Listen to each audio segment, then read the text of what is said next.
কলকাতায় ফের অগ্নিকাণ্ড। সকাল 7:30 নাগাদ উল্টোডাঙ্গার রেল লাইনের পাশে ঝুপড়িতে আগুন লাগে, যেখানে একের পর এক ঝুপড়ি আগুনে পুড়ে ছাই হয়ে গিয়েছে। সেই সময়ের ছবি দেখতে পাচ্ছেন, আগুন লাগার কিছুক্ষণ পরের ছবি। বিধ্বংসী আকার ধারণ করে এই আগুন এবং স্থানীয় মানুষ তারাই প্রথমে আগুন নেভানোর কাজে হাত লাগান। যদিও একে একে দমকলের শর্টে ইঞ্জিন ঘটনাস্থলে পৌঁছয়ে আগুন নিয়ন্ত্রণে আনার চেষ্টা চলছে। এখনো সম্পূর্ণরূপে আগুন নিয়ন্ত্রণে আনা সম্ভব না হলেও আগুন আগের থেকে কিছুটা হলেও আগুন নিয়ন্ত্রণে এসেছে। তবে অত্যন্ত ঘিঞ্জি এলাকা হওয়ায় আগুন লাগার জন্য আতঙ্ক ছড়িয়ে পড়ে। স্থানীয় মানুষ তারা প্রাথমিকভাবে বাড়ি থেকে বেরিয়ে এসেন, তারা আগুন নেভানোর কাজে হাত লাগান। তবে কিভাবে আগুন লাগলো ঝুপড়িতে তা কিন্তু এখনো পর্যন্ত স্পষ্ট নয়। উল্টোডাঙ্গায় ভস্মীভূত হয়ে গেল 6টি ঝুপড়ি। অত্যন্ত ঘিঞ্জি এলাকা, ফলে আগুন দ্রুত ছড়িয়ে পড়ার সম্ভাবনা ছিল। যদিও 6টি ঝুপড়ি একেবারে ভস্মীভূত হয়ে গিয়েছে আগুনে পুড়ে। সকাল 7:30 নাগাদ প্রথম ঝুপড়িতে আগুন লাগে, বিধ্বংসী আকার ধারণ করে সেই আগুন। সেই সময়ের ছবি দেখতে পাচ্ছেন।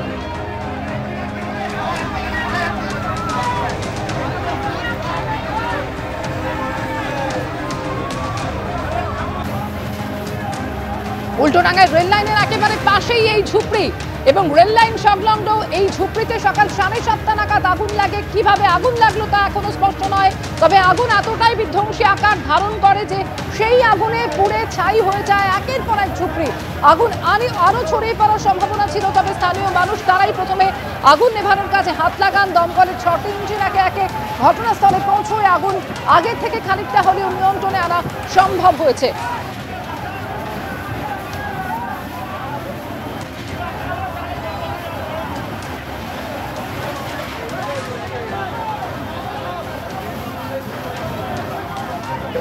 শর্ট সার্কিট আমাদের বস্তি অঞ্চলে প্রবলেম কি হয় না, যেহেতু আমাদের পার্সোনাল মিটারটা ব্লক মিটার, আমাদের দেখুন একাধিক তার যায় হচ্ছে আমাদের স্ল্যাম এরিয়াগুলোতে, ওই একটা মিটার থেকে প্রত্যেক ঘরে যায়। আজকে ভোরের দিকে হঠাৎ করে আমাদের ওই তুলোর একটা থাকে, ওখানে দোকান আছে, দোকান লেগে যায়। পরপর 4-5টা ঘর চলে যায়। ওই 5খানা ঘরে আনুষঙ্গিক আর 5খানা ঘর ভাঙতে হয়। তার কারণ যা হয় স্প্রেড করে পাশের থেকে জল দেওয়ার জন্য, দেখুন ওই উপর থেকে ছেলেগুলো ইয়ে করছে। ফায়ার ব্রিগেড পাড়ার ছেলেরা প্রত্যেকে মিলিত ভাবে খুব ভালো কাজ করছে। তার জন্য মোটামুটি বড় ধরনের দুর্ঘটনার হাত দিয়ে আমরা বেঁচে গেছি। বিধানসভা উপনির্বাচনের ফলাফলের খবরে আসবো। এই প্রথম আলিপুরদুয়ারের মাদারিহাট বিধানসভায় জিতল তৃণমূল, হারল বিজেপি। পদ্মফুলের জায়গায় ফুটল জোড়া ফুল। আলিপুরদুয়ারের মাদারিহাট কেন্দ্রে জয়ী হলেন তৃণমূলের জয়প্রকাশ টপ্প। বিজেপির রাহুল লোহারকে 28,168 ভোটে হারালেন তিনি। তৃণমূল প্রার্থী পেয়েছেন 79,186টি ভোট, যা শতাংশের হিসেবে 54.05। এবং দ্বিতীয় স্থানে থাকা বিজেপি প্রার্থী 51,018টি ভোট পেয়েছেন। তিনি পেয়েছেন 34.83% ভোট। এক এমপি হইলে, ডিস্ট্রিক্ট প্রেসিডেন্ট হলে সব ওনারই কথা চলবে এরকম না, সবার সাথে মতামত নিয়ে চলতো, তাহলে ফলাফলটা ভালো হতো। এই কাল পরশু এইখান থেকে ওই থেকে দলবদলু নেতাকে নিয়ে আমরা চলবো নাকি? ওই দলবদলু নেতা লিডারশিপে চলবো নাকি? আমি আজকে যেটা ফলাফল পাচ্ছি ওদের স্টেটের লিডারশিপের জন্য। উনি জলপাইগুড়ি জেলাতে থাকেন এবং আমরা আলিপুরদুয়ার জেলাতে থাকি। আলিপুরদুয়ারের সংগঠন আমরা দেখি, আমাদের জেলা ভিত্তিক সংগঠন চলে। উনি হয়তো জানেন না যা কিছু ডিসিশন নেওয়া হয় গণতান্ত্রিক পদ্ধতিতে ডিসিশন নেওয়া। উনি কি বলছেন, কার স্বার্থে বলছেন, সেটা নিশ্চিতভাবে আমাদের কেন্দ্রীয় এবং রাজ্য নেতৃত্বের নজরে আছে। উপনির্বাচনেও যেভাবে বিজেপির ভরাডুবি হয়েছে তা নিয়ে কেন্দ্রীয় নেতৃত্বকে নিশানা করলেন তথাগত রায়। রাজ্য নেতৃত্বের থেকে কেন্দ্রীয় নেতৃত্বের গলদ বেশি। পশ্চিমবঙ্গের মতো এমন কঠিন রাজ্যে পূর্ণ সময়ের সভাপতি নেই। বিজেপি নেতাদের বক্তৃতায় কোনো সামঞ্জস্য নেই। বিজেপির কোনো লাইন নেই, কি বলতে হবে কেউ জানেন না।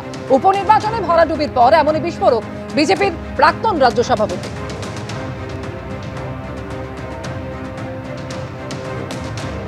গলতিটা বেশি কেন্দ্রীয় বিজেপির যত না রাজ্য বিজেপির। তার প্রথম এবং প্রধান কারণ হচ্ছে যে পশ্চিমবঙ্গের মতন এরকম কঠিন রাজ্যে একটা পূর্ণ সময়ের সভাপতি নেই।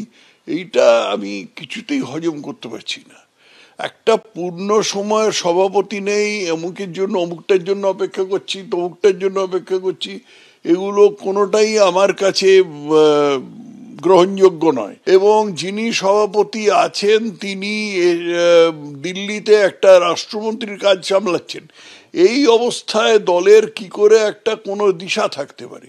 অসম্ভব ব্যাপার। যেখানে একজন পূর্ণ সময়ের সভাপতি আছে সেখানেই কাজটা যথেষ্ট কঠিন কাজ পশ্চিমবঙ্গের মতন রাজ্যে। আর সভাপতি না থাকলে তো আরো খারাপ, সভাপতি না থাকলে তো প্রায় অসম্ভব ব্যাপারটা। মানুষের কাছে পৌঁছবার একমাত্র উপায় হচ্ছে জনসভা। এই জনসভার মাধ্যমে এই নেতারা যে বিভিন্ন সময় জায়গায় গিয়ে বক্তৃতা করেন, এই বক্তৃতাগুলোর মধ্যে কোনো সামঞ্জস্য নেই। তারা নিজেরা যা ঠিক করেন, তাই নিজেরা যা মনে করেন তাই বলেন। তার কারণ হচ্ছে পার্টির কোনো লাইন নেই যে এই লাইনে সব করে বলতে হবে। আমাদের ইস্যু আইডেন্টিফাই করা হয় না, ন্যারেটিভ বিল্ডিং করা হয় না। এগুলোর জন্য একটা চিন্তা ভাবনা করার জন্য একটা সংস্থা দরকার, একটা সমিতি দরকার। 2021 সালে আমরা একটা অসাধারণ সুযোগ খুইয়েছি শুধু একজন এমন সর্বাধিনায়কের জন্য যিনি একা হাতে তিনি বিজেপি সর্বনাশ করেছেন। তিনি তো চলে গেছেন কিন্তু বিজেপিতে ঘুরে দাঁড়াতে পারছে না। কিন্তু তিনি পচনটা তো ধরিয়ে দিয়ে গেছেন। পচনটাকে ছাড়াবার জন্য যথাযথ ব্যবস্থা নিতে হবে। পশ্চিমবঙ্গ দিশিয়ারা অবস্থা, সংগঠন সম্বন্ধে আমি সাধারণত মিডিয়ায় কিছু বলি না। ভালো নয় সংগঠন অবস্থা, একেবারেই ভালো নয়, একেবারেই ভালো নয়। কেন্দ্রীয় বিজেপির যেমনি উচিত একজন পূর্ণ সময়ের সভাপতি ঠিক করে দেওয়া, সেই সঙ্গে মানুষকে দলের ভেতরে বলা উচিত যে এই সভাপতির কথা শুনে চলতে হবে। অন্য কারুর কথা শুনে যদি তোমরা সভাপতির বিরুদ্ধাচরণ করো তাহলে ফল ভালো হবে না। তন্ময়দা, একজন পূর্ণ সময়ের সভাপতি থাকার প্রয়োজনীয়তার কথা যেমন তথাগত রায় বলছেন, একই সঙ্গে আমরা শুনলাম যে কেন্দ্রীয় নেতৃত্বের ঘাড়েও তিনি দায় ঠেলেছেন। এই ফলাফল থেকে কি শিক্ষা নেবে দল? দেখুন, কেন্দ্রীয় নেতৃত্ব সেটা ঠিক করেন, আমাদের এটা ঠিক কথা, কিন্তু আমাদের বিশ্বাস হচ্ছে সেই একই কেন্দ্রীয় নেতৃত্ব তাদের হচ্ছে পরিচালনায় এখন ভারতে 19টা রাজ্যে বিজেপি ক্ষমতায় আছে, আর প্লাস কেন্দ্রে পরপর 3 বার ক্ষমতায় এসছে।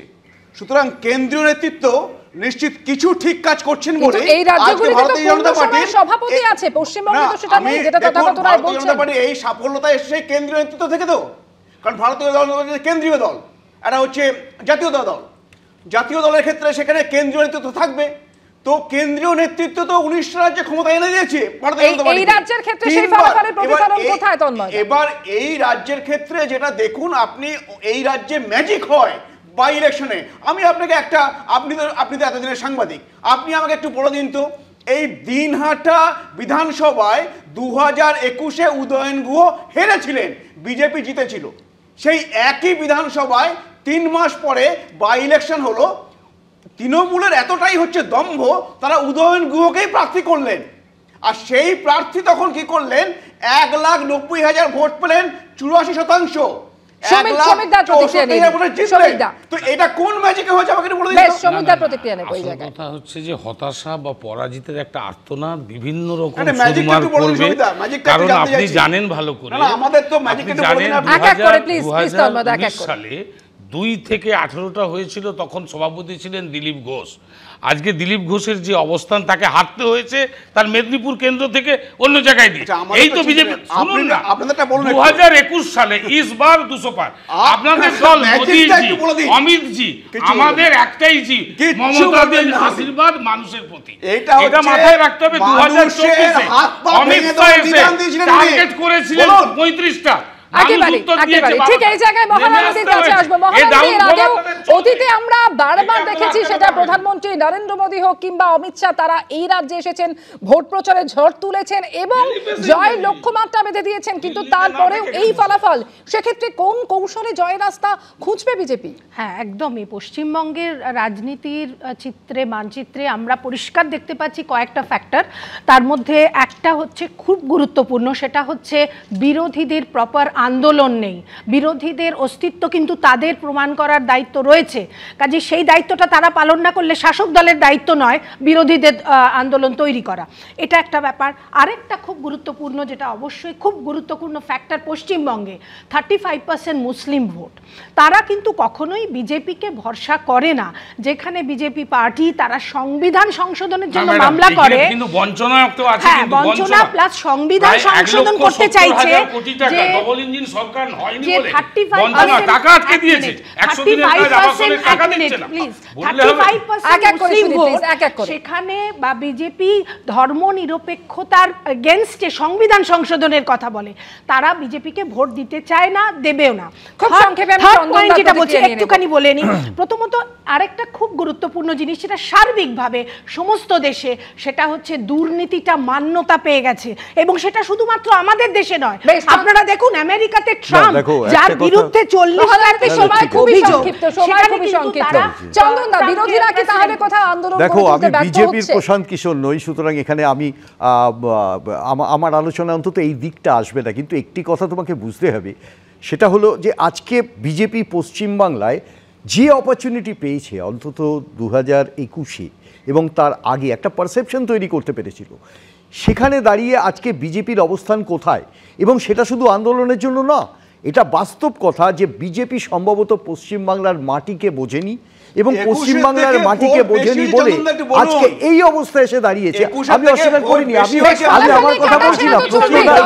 অবশ্যই বিধানসভা কেন্দ্রের মধ্যে বারবার উঠে আসছে মাদারিহাটের কথা, কারণ সেখানেও ফুটলো জোড়া ফুল।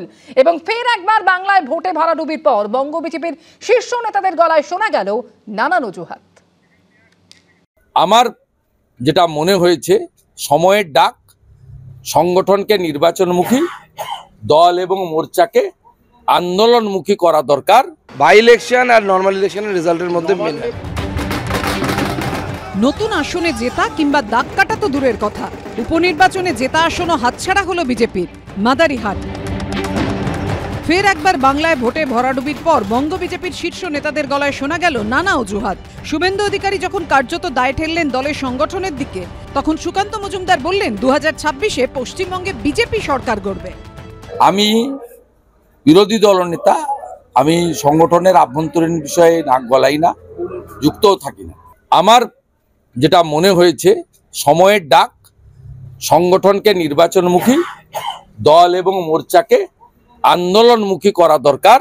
এই জনবিরোধী, দুর্নীতিগ্রস্ত, কোটি কোটি ছেলে মেয়েকে বেকার বানিয়ে দেওয়া, ট্যাব থেকে সাইকেল, সর্বত্র দুর্নীতিতে নিমজ্জমান, পুলিশ নির্ভর, রোহিঙ্গা নির্ভর এই তৃণমূলকে উৎখাত করতে গেলে আমাদের রাস্তায় আরো বেশি করে থাকা দরকার। বাই ইলেকশন বলে এরকম হচ্ছে, 26-এ পশ্চিমবঙ্গে বিজেপি সরকার করবে। এই প্রসঙ্গে কুণাল ঘোষ সোশ্যাল মিডিয়ায় লিখেছেন, বিজেপি রাজ্য সভাপতি বলছেন ওরা 2026-এ ক্ষমতায় আসবেন, ওরা 3026-এও পারবেন না। এদিকে যার নেতৃত্বে বিজেপি বাংলায় লোকসভা ও বিধানসভা ভোটে সর্বকালীন সেরা ফল করেছিল, সেই দিলীপ ঘোষ, যিনি এখন বিজেপির মধ্যেই কোণঠাসা, যার মুখে এখন কার্যত রাজনৈতিক সন্ন্যাসের কথা শোনা যাচ্ছে, সেই দিলীপ ঘোষ উপনির্বাচনের ফলাফল নিয়ে অকপট। এটাই ছিল হওয়ার, আমরা যেটা জানতাম সেটাই হয়েছে। জেতার কোনো চান্স আমি তো কমপক্ষে জানতাম, বাকিরা কি বলে, আমি তো প্রচার করেছি, গেছি। হ্যাঁ, পার্টি তো অবশ্যই ভাবা উচিত, হার জিত হতেই পারে, উপনির্বাচন হোক নির্বাচন হোক, সেটার পর্যালোচনা হওয়া উচিত। বারবার এরকম রেজাল্ট হলে কার্যকর্তাদের মনের উপরে তার প্রভাব পড়ে, পাবলিকের মধ্যেও সন্দেহ তৈরি হয়। গলতিটা বেশি কেন্দ্রীয় বিজেপির যত না রাজ্য বিজেপির। তার প্রথম এবং প্রধান কারণ হচ্ছে যে পশ্চিমবঙ্গের মতন এরকম কঠিন রাজ্যে একটা পূর্ণ সময়ের সভাপতি নেই, এইটা আমি কিছুতেই হজম করতে পারছি না। এই অবস্থায় দলের কি করে একটা কোনো দিশা থাকতে পারে, অসম্ভব ব্যাপার। যেখানে একজন পূর্ণ সময়ের সভাপতি আছে সেখানেই কাজটা যথেষ্ট কঠিন কাজ পশ্চিমবঙ্গের মতন রাজ্যে, আর সভাপতি না থাকলে তো আরো খারাপ। এবিপি আনন্দকে দেওয়া সাক্ষাৎকারে দিলীপ ঘোষ অকপটে বলেছেন, তৃণমূলের বিরুদ্ধে একাধিক ইস্যু আছে, কিন্তু বঙ্গ বিজেপি কাজে লাগাতে পারছে না। রাজনীতি তো একটা ইস্যুতেই সব পাল্টে যায়। সিঙ্গুর, নন্দীগ্রাম ইস্যুতেই হাওয়া পাল্টে গেল। তার আগে পর্যন্ত মমতা ব্যানার্জি তো সিঙ্গুরে হেরে গেছিলেন, ছেড়ে চলে এসছিলেন। তো দেখা যাক, এই যে এত ঘটনা ঘটছে, হয়তো আমাদের পার্টি ঠিক করে সেগুলোকে ইস্যুকে নিতে পারছে না। বিজেপি নেতা অর্জুন সিং অবশ্য উপনির্বাচনে বিপর্যয়ের দায় কার্যত চাপিয়েছেন নির্বাচন কমিশনের ঘাড়ে। আমরা বারবার বলছি কি ইলেকশন কমিশন যে এসওপি তৈরি করেছে সেই এসওপিটাই ভুল আছে। ইলেকশন কমিশনের ভূমিকা জিরো ছিল। নরেন্দ্র মোদী থেকে অমিত শাহ, জেপি নাড্ডা, শুভেন্দু অধিকারী, সুকান্ত মজুমদার অতীতে লোকসভা কিংবা বিধানসভা ভোটে প্রচারে ঝড় তুলে কিংবা লক্ষ্যমাত্রা বেঁধে দিয়েও চরম ব্যর্থ হয়েছেন। এই পরিস্থিতিতে ফের একবার বাংলার বুকে শোচনীয় পরাজয় ঘটল পদ্ম ব্রিগেডের। এরপর কি করবেন শুভেন্দু অধিকারী, সুকান্ত মজুমদাররা? কোন কৌশলে জয়ের রাস্তা খুঁজে পাবেন? কৃষ্ণেন্দু অধিকারী, বিশ্বজিৎ দাস ও বাচ্চু দাসের রিপোর্ট, এবিপি আনন্দ। গতকালই প্রকাশিত হয়েছে রাজ্যের 6 বিধানসভা উপনির্বাচনের ফলাফল এবং ফের খালি হাতেই ফিরতে হলো বাম কংগ্রেসকে। বিধানসভা উপনির্বাচনের 6টি আসনেই জব্দ হয়েছে কংগ্রেস এবং বাম জোটের জামানত। মাদারিহাটে বাম কংগ্রেসের লড়াই হয়েছে কার্যত নোটার সঙ্গে।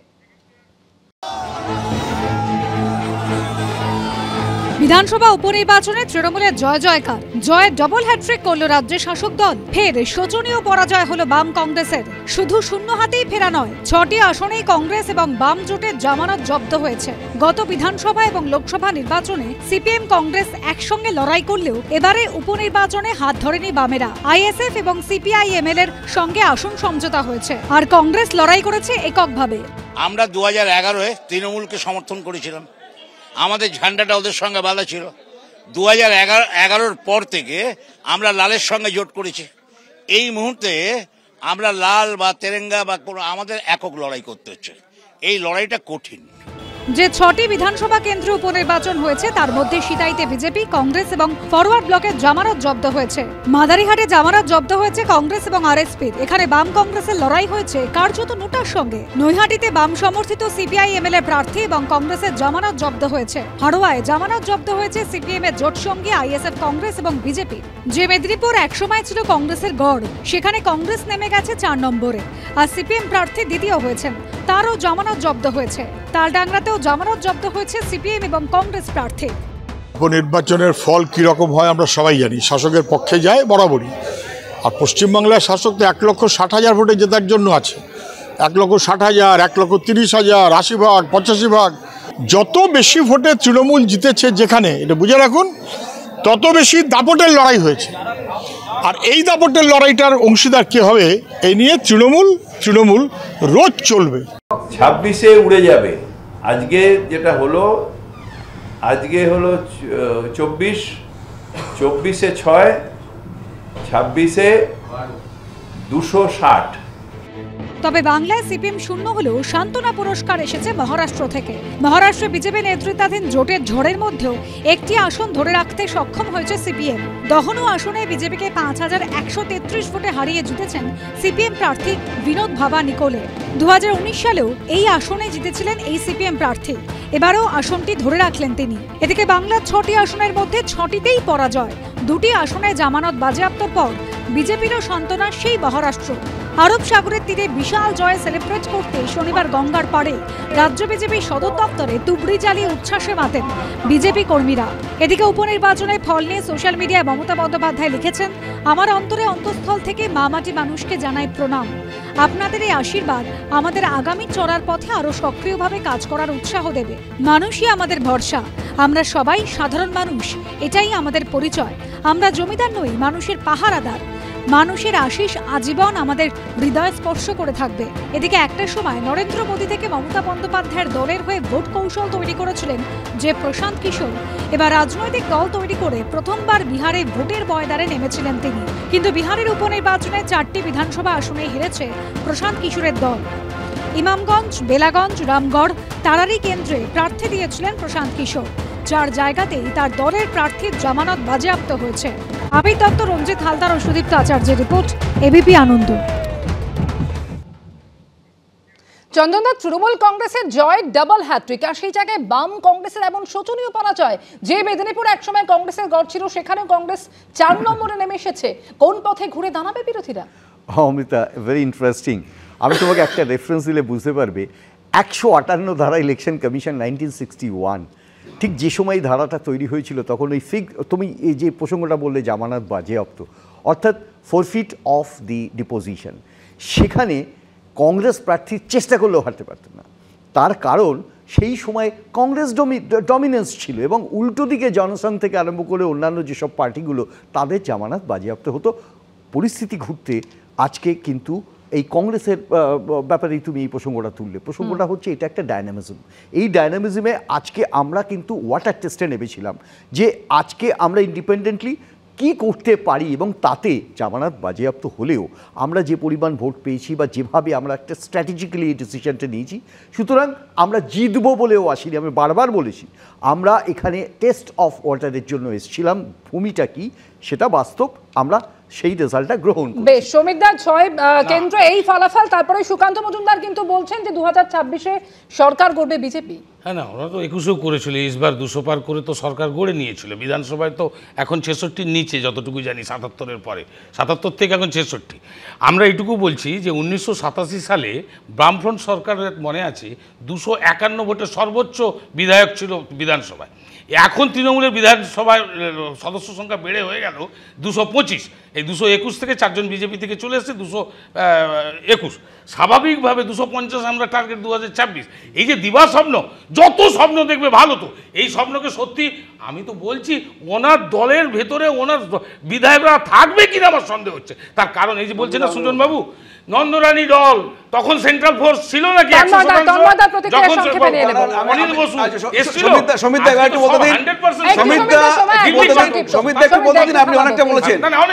আপনি কম বলুন। আচ্ছা ঠিক আছে, শুনে নিন। আপনাকে মনে করিয়ে দিই 2006 সালে বামেরা 235টা সিট পেয়েছিল আর তৃণমূল পেয়েছিল 30টা।